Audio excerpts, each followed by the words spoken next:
দেখুন এই বিলটাকে কত সুন্দর শাপলা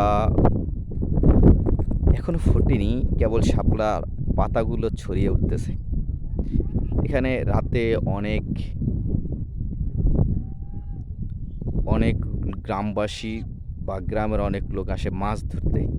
এখন হয়তো তাদের দেখা যাচ্ছে না। রাতে ছোট, ছোট টর্চ লাইট এবং ছোট, ছোট নৌকা নিয়ে আসবে তারা মাছ ধরার জন্য। এই বিলে প্রচুর মাছ পাওয়া যায়। তবে যখন ধান চাষ হয় কৃষক সেখানে অতিরিক্ত সার এবং বিষ প্রয়োগের ফলে জমিতে বিষ প্রয়োগের ফলে মাছের পরিমাণ অবশ্যই সুস্বাদু মাছ বা ছোট, ছোট মাছগুলোর চাহিদা কমে গেছে। জি। এখানে কৃষক পাটকাঠি শুকাতে দিয়েছিল কিন্তু সেখানে পানি বৃদ্ধি পাওয়ার কারণে সেটা পানিতেই ঠিক আছে? জি। এবং চারিদিকে এখানে শুষ্ক মৌসুমে ধানের চাষ হয়। তো চমৎকার একটা পরিবেশের সৃষ্টি হয়েছে।